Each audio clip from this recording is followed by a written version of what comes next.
My coming out story, I actually came out as a lesbian a lot of years ago. The first person I told was my sister, because my sister and I are close, and I really kind of wanted to test the waters and see how she would react. And so I told her, actually, we were driving to Pittsburgh one day, and I was driving, and I was taking her to school because she went to University of Pittsburgh. And we were talking about something, and I just told her. And she got real quiet, and she said, "I thought so." And so it was like, okay, this went well. So I went back home, and I had a very dear friend. She was one of my very best friends for a lot of years, Teresa. So I thought, well, it went well with my sister, so I'll tell Teresa. And so Teresa and I had gone to dinner one evening, and she was straight. She died here a few years ago. But she was straight, married, that kind of thing. And so I told her that I was a lesbian, that I was gay. And she says, I thought that maybe you were, but I didn't want to ask because I didn't want you to be mad at me if I was wrong. So I thought, well, okay, this is going pretty well. And I was just kind of chipping it off. And then I told my brother, and my brother was fine with it. I told my parents about it.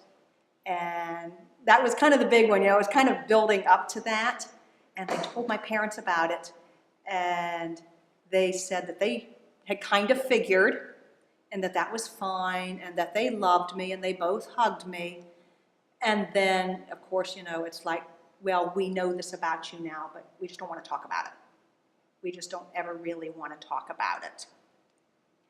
Last year, in 2017, my father was quite ill, and he eventually died.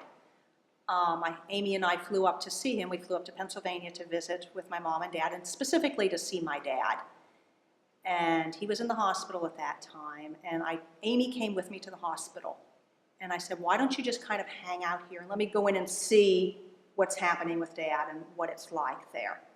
So I walked in, and my dad was there, and he was awake, and he was alert, and he hugged me as much as he could, and we chatted for a long time. And then he stopped, and he looked at me, and he says, "Where's Amy?"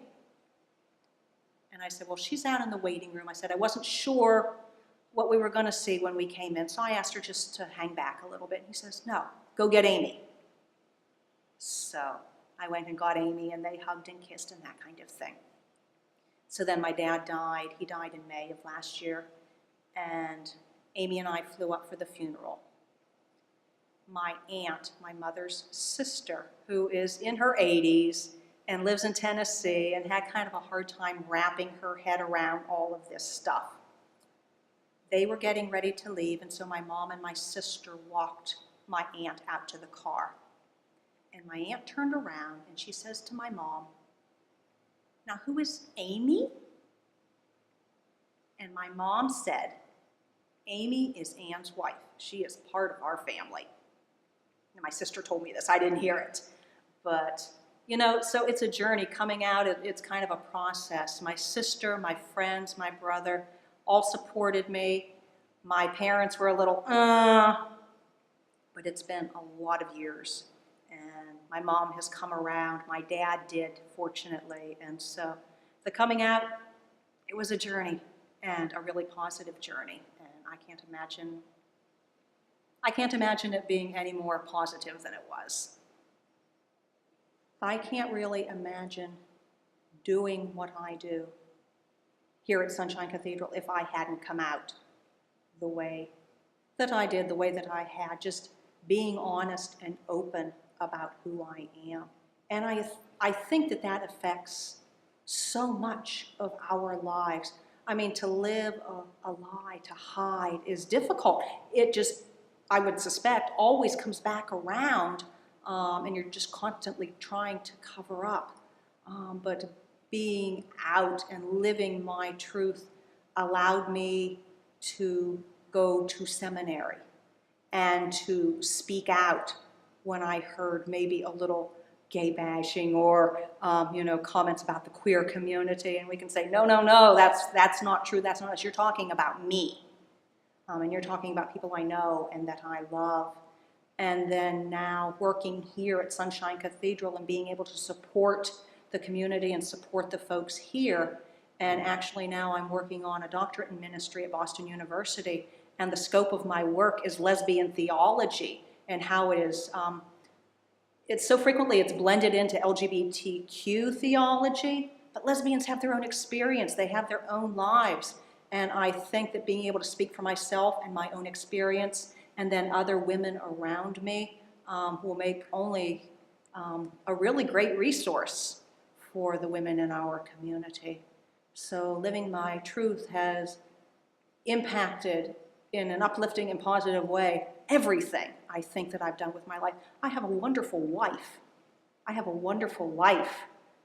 I can't imagine anything else. Let's see, Pride Month. I think it kind of goes back to the question about living your own truth and being out and being open and being affirming to other people and being affirming to yourself as well, that knowing that you are a person who has value, that has sacred value, and that we can take pride in that, that we are part of this creation, part of the wonderful diversity that is this world. And it's also, to me, kind of an honoring of the past, of those people, the women and the men and the trans community, and all of those who have gone before us, remembering what they sacrificed and what they did so that we can be here. You know, sometimes I go to the Pride festivals and I see a huge, big party. And sometimes it kind of just ruffles me a little bit, because it's like, you have to remember what it took to get here. But I think personally, if I can remember that, and maybe I can share it with other folks, that it's really a long journey, and so many people really gave so much. I mean, folks gave their lives so that we could have these big parties. And I think it's really important to stop and to remember that in Pride. My first Pride actually was here in South Florida. I lived in Pennsylvania in a small rural area where Pittsburgh is about 2 to 3 hours away. And Pittsburgh Pride really was nothing to get too terribly excited about. So I knew that it happened, but I never really went out of my way to go there and to be present for it. And then I came down here, and I've been in South Florida now for well over 22, 23 years, something like that.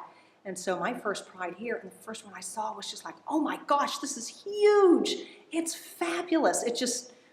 It's so uplifting. It's so empowering. And it's like, you know inside you that you're not the only one, but to see so many thousands of people just gathering together and having a good time and celebrating their time with each other. And to me, June is Pride Month. And another big one for me is also the AIDS Walk. And to see so many people in our community come together for Pride and for the AIDS Walk, and all the times that we've gotten together for that.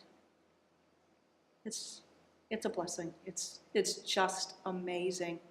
Sometimes I tell myself I don't want to go to Pride because it's so hot. You know, it's in June, or, you know, even when it's in the winter, it's hot or it's raining. I don't want to go. And yet, frequently, I make myself go because it's just so great to be in that environment. A number of years ago, Amy and I were in Chicago for the MCC General Conference, and we actually happened to be in Chicago during Chicago Pride. And so there was myself and Amy, and Robert was there, and Marianne Cavagnero was there, and a whole bunch of other MCC people. And we all went to Chicago Pride, and they estimated 1 million people. And I absolutely believe that there were 1 million people there. And there were people there who were gay and lesbian and trans and genderqueer and straight. And it was so wonderful. And people were just shouting and just happy to see us. And it was wonderful. And right towards the end of the parade, there was a group of the Fred Phelps people, his church that's out in, I believe, in Kansas. And they were holding up signs and just shouting horrid, awful, wonderful, just horrid, awful things, not wonderful things, horrid things. And so Amy and I stopped because we were part of the marriage contingent for MCC. And of course, we shared a wonderful kiss right in front of all of them. And they were booing and hissing, and all of the people behind us were cheering and shouting. And it was fabulous. If I ever remember a Pride, that's the one I'm going to remember, because it was just so affirming. So many people there, and we got to live out our truth right there in front of Fred Phelps and his little community there. That's awesome. Well, I do the Pride Month movies every year. I try and get those in. I think for me here at Sunshine Cathedral, I think every month, January through December, is Pride Month. And that may not be the answer that folks are looking for, but being here and being present. A few weeks ago, a woman couple came in, two women came in, and they came in the front door here, and Robert was there, and I think Kevin was there, and they were talking to them, and they're like, are there any women here? And then they asked Robert, is there like a resident lesbian here? I know, I love it. I love it. So I get to be the resident lesbian here at Sunshine Cathedral. And it's not just Pride Month, but it's all year long that I get to be here, and I get to be present for folks, and I get to listen to them and let them listen, share their stories with me and just affirm to them that they have value. I mean, so frequently folks come in and they've been beat up by the church, and they've been beat up by family members and friends. I remember a young person coming in one time, and I saw him come in the side door here, and so I got up and I met him in the hallway. And he asked for some information about the church, and so I gave him the brochure. And so I thought, well, I'll stick my hand out. So I said, hi, I'm Reverend Ann, what's your name? And he told me my name is Linda. Now, I changed the name, of course, to protect. But yeah, just being able to spend some time then with Linda and affirming that she has value and that there's resources here and that she's welcome here, however she is or whoever she is, wherever she is in her journey, that she's welcome here. So Pride to me isn't just limited in June, though that is the ultimate celebration. To me, Pride here at Sunshine Cathedral and being here, being present, 5 days a week, that is so important.